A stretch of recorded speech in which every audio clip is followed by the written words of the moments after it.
Joo, hyvää huomenta kaikille. Toivottavasti ääni kuuluu ja ihminenkin näkyy. Tervetuloa tänne meidän aamukahveille. Mun nimi on Hannu Karhunen ja mä tuun puhumaan, saan tämän tekniikan toimimaan kunnolla niin työmarkkinoiden murroksesta ja osaamistarpeiden muutoksesta. Ja tälleen tämän seuraavan 25 minuutin sisällä aika pintapuolisesti käsittelee aihetta. Tästähän puhutaan jatkuvasti ja tämä on voisi sanoa, että se on kestoaihe ollut lehdistössä pitkään, että me tutkijat seurataan aina mielenkiinnolla, mitä seuraavassa tulee tähän aiheeseen liittyen. Varmaan lopussa on jonkin verran aikaa keskustelulle, että jos mä yritän tässä nyt vääntää tämän tähän kerran läpi, niin katsotaan sitten niitä kysymyksiä. Koronasta huolimatta on tällä hetkellä täällä Arkadiankadulla Palkansaajatutkimuslaitoksen tiloissa esiintymässä. Että katsotaan täällä mitä häiriöitä tulee. En usko, että mitään semmoisia tulee täällä.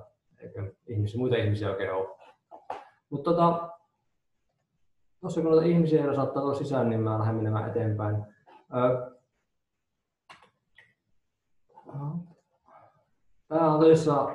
Tämä työmarkkinoiden murros on kyllä herättänyt paljon erilaisia, voisi sanoa pelkotiloja.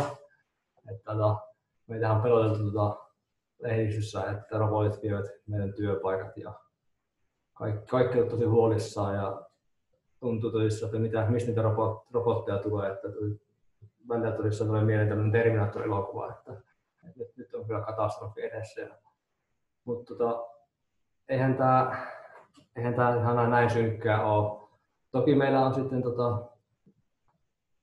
tässä tilanteessa on hyvä sanoa se, että tämä ei ole mikään uusi keskustelu. Että 1700-1800-luvulla kun teknologia otettiin käyttöön Isossa-Britanniassa tehdasteollisuudessa, niin siellähän tuottiin kehruukoneita ynnä muuta. Että se pelko on ollut aina läsnä.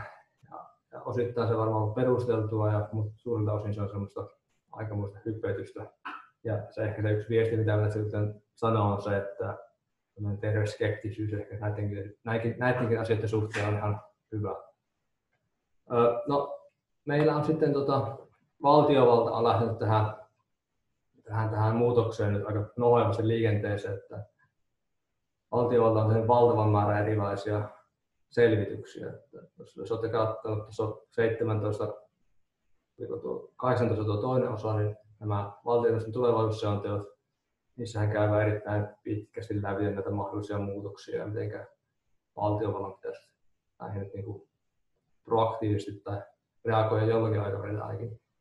Mut näiden niin tämä taso on jäänyt aika pintapuoliseksi ja aika moni sanoo sitä samaa asiaa, että näistä lopulta jää aika vähän konkreettia käteen ja niihin se ikävä kyllä on. Ja näitä on näitä selvityksiä, tässä on taas toinen setti näitä. Näissä, jos näitä lukee sellainen läviten, niin kyllä näissä samat teemat toistuu ja kerrotaan samat ongelmakohdat. Ja näistä niin voisi sanoa, että niin ratkaisut tai näin kuitenkin ratkaisun keskeisesti lopulta. Että siitä pitäisi miettiä, että mikä se oikein on se semmoinen joku konkreettinen politiikkatoimi tai vastaava, mikä voisi auttaa meidän väestöä selviytymään tässä työmarkkinoiden murroksessa, niin se ikään kuin se niin käytännön tasolla häviää. Pysytään aika ylätasolla näissä kirjoituksissa. No, mitä tämä työelämän murros käytännössä tarkoittaa? Niin, voisi sanoa, että se on sekaisin kolmeen osaan. Yleensä tällä työmarkkinoiden murroksella tarkoitetaan ammattirakenteiden muutosta. Ja tähän sitten tarkoittaa sitä, että osa ammateista kokonaan katoaa. Tästä yksi hyvä perinteinen esimerkki on tämä puhelinkeskustyöntekijä. Ennen kuin puhelut yhdistettiin henkilö henkilölle, niin siellä oli ihan fyysisesti henkilö ottamassa piuhan paikasta ja laittamassa toiseen kohtaan. Toisaalta syntyy uusia ammatteja, niin kuin nämä blokkaajat ja esimerkiksi big data-analyytikko, niin eihän myös arvottu varmaan tämmöisiä joku 10 vuotta sitten, että joku työkseen blokkaa ja hankkii siellä elantonsa. Aika marginaalista se on, mutta silti tämmöisiä uusia ammatteja syntyy koko ajan. Sitten ehkä niin se tärkein osa sitä ammattirakenteen muutosta on nimenomaan se että nämä työtehtävät muuttuu niiden ammattien sisällä. No, mitä se tarkoittaa, niin se tarkoittaa ihan käytännössä vaan sitä, että esimerkiksi kaupassa, kun on töissä henkilö, niin hän saa erilaisia teknologisia apuvälineitä varmaan siihen omaan työhönsä, miten tilauksia tehdään, miten kaupankäyntiä käydään, miten raha liikkuu. Osa niistä on hyvin pieniä muutoksia, jotka ei ehkä välttämättä vaadi kovin suurta koulutusta tai sopeutumista. Mutta osiin ammatteihin se sattuu suurempia muutoksia, että koko se asiakasteknologia tai se ympäristö mullistuu ja se vaatii enemmän tämmöistä vaivaa sitten eteenpäin. No, usein kuullaan sitä väittävää, että nämä työsuhteet muuttuu hurjaa vauhtia. Aika usein nyt niin nostaa esiin, että alustatyön määrä kasvaa, osa-aikatyö lisääntyy, kohta kaikki palkansaajat on yrittäjiä. Näitä väittämiä kuulee aika usein. Ja siinä tilanteessa niin olisi hyvä ottaa se niin askel taaksepäin ja pyrkiä niin kuin, vähän kyseenalaistamaan, mitä nämä väittämät on. Et me kyllä nähdään, että ammattirakenteet muuttuu, mutta että sitten muutos olisi hirveän nopea ja se näkyy nyt tällä hetkellä, niin siitä on hyvin vähän niin kuin näyttöä. Seuraavaksi kerron, että miksi teillä on terve skeptisyys on paikalla näissä asioissa.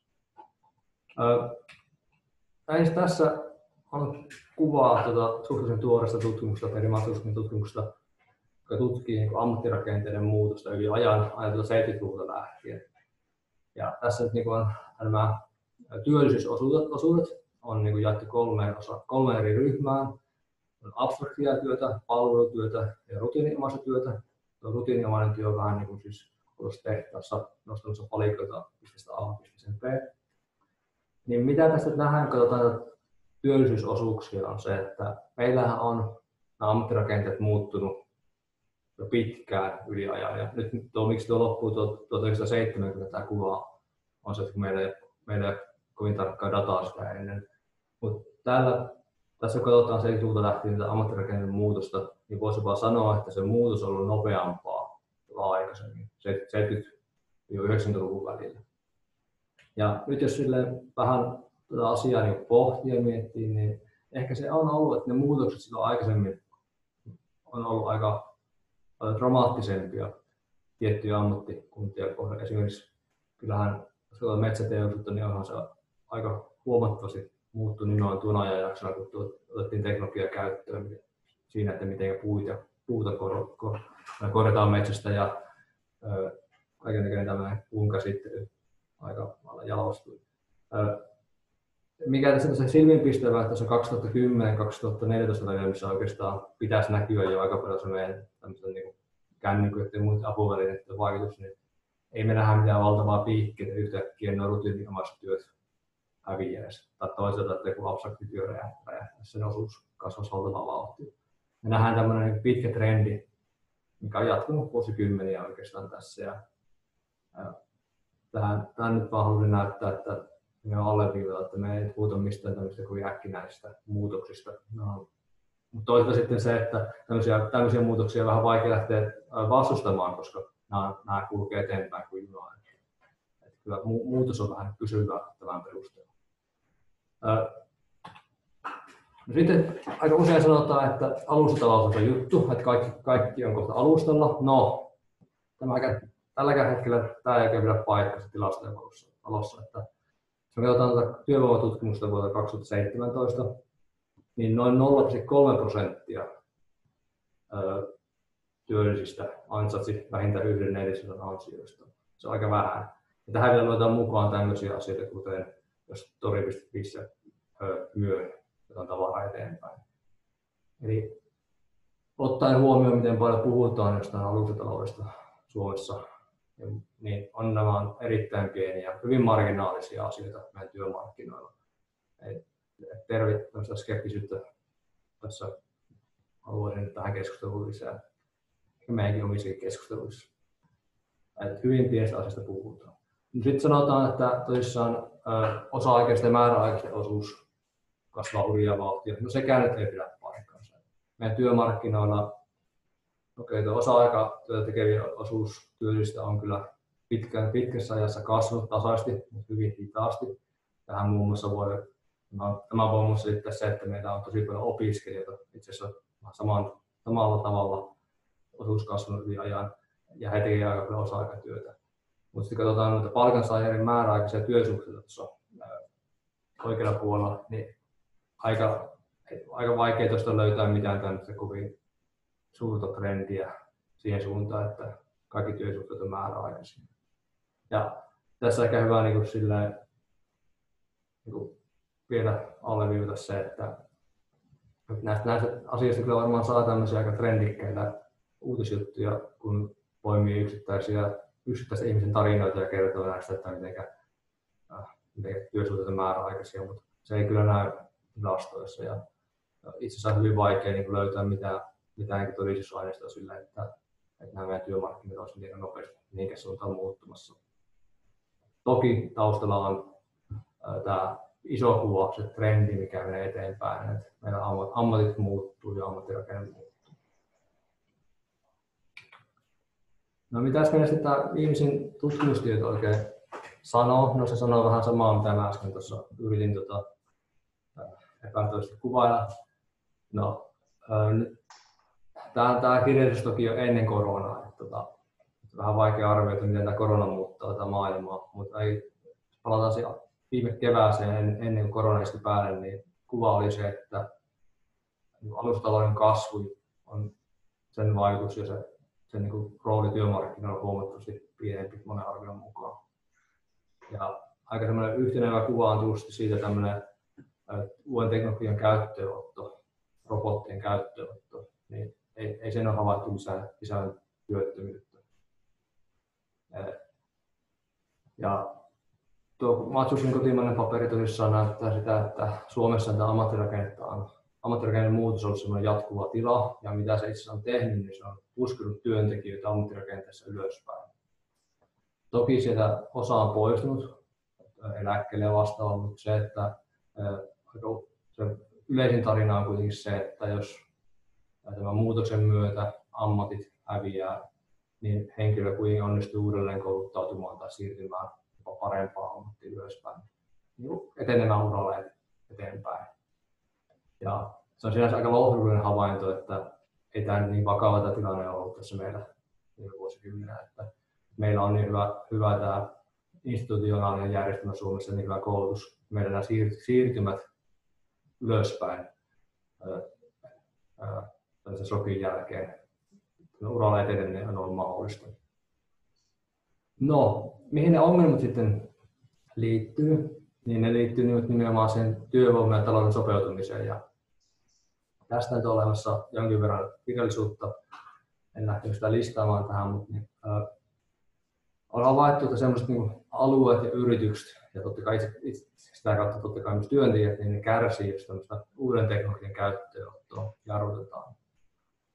Eli talous on kuitenkin niin kilpailua sitä, että kuka tuottaa tehokkaimmin asioita ja miten paljon sitä rahaa lopulta jää sinne kassaan, niin ne alueet esimerkiksi, missä ei investoida koulutukseen, ei teknologiaan, niin ja samalla yrityksellä, niin niillä on tapana vähän karsiutua pois siitä kilpailusta. Ja tämä totta kai aiheuttaa työntekijöiden kärsimystä. Eli itse asiassa ne, mitkä pärjää parhaiten tässä kilpailussa, on sellaiset toimijat, jotka ovat proaktiivisia. Ne nimenomaan haluaa ottaa sitä uutta teknologiaa käyttöön. Haluaa olla ne ensimmäisiä, mitkä lähtee sitä soittua kantamaan eteenpäin. Ne on niin ihan parhaiten turvassa. Ja nämä siirtymät, ne liittyy sitten siihen henkilötasolla, että ne on tosi vaikeita, jos nämä henkilöiden, mitä tämä koskee, niin koulutustaso on alhainen. Tämä on ihan niin itsestään selvää, että jos ei ole perustaso koulutuksessa kunnossa, niin näiden henkilöiden on vaikea sopeutua ja oppia uutta ja lähteä uudelle uralle. Suuri osa näistä negatiivista tulemisesta nimenomaan, jos ajatellaan, että henkilöt, jotka eivät onnistu siirtymään ylöspäin ammattirakenteessa, tämmöisiä shokkeja tulee työmarkkinoille, niin on nimenomaan näitä alasti kouluttautuneita henkilöitä. No Suomessa on kyllä hyvä siinä mielessä, että meillähän tämä koulutusaste on korkea. aika paljon näistä, näistä siirtymistä pois tapahtunut eläköitymisen kautta, koska meillä on nimenomaan ne, ketkä alhaisesti kouluttautuneita on ne vanhemmat kohortit. Mutta se ei pelkästään ehkä riitä tällä hetkellä, että kyllä yritetään ratkaisuja saa. No sitten myös sekin on hyvä tässä nyt nostaa edelleen esiin, että niin kuin kuvista näkyy, niin nämä muutokset nyt ei ole mitenkään valtavan nopeita. Eli siis se on ihan hyvä olla kriisitietoinen ja tälleen niin tiedostaa näitä asioita, mutta se ei ole semmoista, että niin seuraavana päivänä yhtäkkiä tämä talous on mullistunut toiseen asentoon. Että tästä tosissaan tuntuu, että joku sitä liioittelee sitä nopeutta tässä keskustelussa, mitä Suomessa käydään. No, mitä sitten nyt osataan osaamistarpeiden muutoksesta? Tämä onkin vaikea asia. On mahdotonta sanoa, että mitä nämä tulevaisuuden ammatit ja tarvittavat taidot tarkalleen ovat. Mutta on sellaisia muutamia asioita, mitä ehkä voi yhteenvetää kirjallisuuden perusteella. Sopeutumiskyky, se on ehkä yksi tärkeimpiä kykyjä, mitä tarvitaan. Eli että kuinka eri taloudet ja työntekijät ovat valmistautuneet tähän muutokseen. Ja tämä muodostaa semmoisen, että tässä niin meillä on tämmöinen suhteellinen etu, että todennäköisesti tämä teknologia edistyy ja ammattirakenteet muuttuu, niin me Suomessa ollaan suhteessa aika hyvässä asemassa. Ketä todennäköisesti tämmöiset niin mullistukset enemmän satuttaa on sitten kehitysmaiden työntekijät, joilla ei ole sitten kovin korkeaa koulutusta. Siellä ollaan pulassa sitten, jos teknologia muuttaa työntekijöiden muotoja. Jos se vaatii jotain erityistä osaamista, niin heidän hyvin vaikea hankkia sitä. Suomessa me ollaan aika hyvin niin suhteessa asennoita. Sitten tähän loppuun mä ehkä vielä, on vähän aikaa keskustelun, niin muutamasta trendistä puhun. Tämä ensimmäinen trendi on se, mikä näkyy myös osaamisen ennakointifoorumin tuloksissa, missä yritetään ennakoida, että minkälaista työvoimaa tarvitaan tulevaisuudessa. Niin kyllähän meillä ihan selvästi niin entistä enemmän painottuu se osaamis- tai työvoiman tarve niin tuonne korkea-asteen koulutuksen suuntaan. Että jos summaa tuon ammattikorkeakoulun ja yliopiston parkin yhteen, niin se on aika korkea. Eli jos ajatellaan sitä, että meidän työvoimista lähes 60% tarvitsisi korkea-asteen koulutuksen tulevaisuudessa, niin se on aika korkea luku. Ja se vaatii kyllä meillä kovia panostuksia tähän korkeakoulutussektorin laajentamiseen. Toisaalta toki ammatillista koulutusta tarvitaan. Moni ala tarvitsee työntekijöitä nytkin ja on pulaa heistä. Huolestuttavaa siellä sitten on se, että kyllähän meillä se työttömyys pääasiassa on osunut tänne ammatilliselle puolelle. Siellä on niitä sopeutumisongelmia ja siellä ehkä ja muutoksia tapahtuu aika paljon, että miten siellä teknologiaa otetaan käyttöön. Tämä on sellainen iso kuva, mikä varmaan tulee tulevaisuudessa pitämään paikkaansa. Toinen tämmöinen trendi, mistä on hyvä puhua, on se, että on havaittu, että matemaattisten ja sosiaalisten taitojen osuus niin osaamisessa korostuu. Mä en kyllä oikein usko, että tämä on häviämässä yhtään mihinkään. Tutkimus aika hyvin tästä on puhunut, että se voisi tällainen tiivistää, että voisi sanoa, että tulevaisuudessa työntekijän pitäisi osata matikkaa, mutta sitten pitäisi olla myös hyvä tyyppi. Sitähän se sosiaalinen kyvykkyys oikeastaan tarkoittaa. Tällainen ryhmässä tekeminen ja tämmöinen niin varmaan empaattisuus korostuu. Semmoisia taitoja, mitä ehkä ei aikaisemmin saatu ajatellakaan, niin ne rupeaa näkymään, että niitä tarvitaan työmarkkinoilla. Mutta nyt kiitoksia. Tässä oli lyhykäisyydessä. Meillä on vielä muutama minuutti aikaa keskustelua.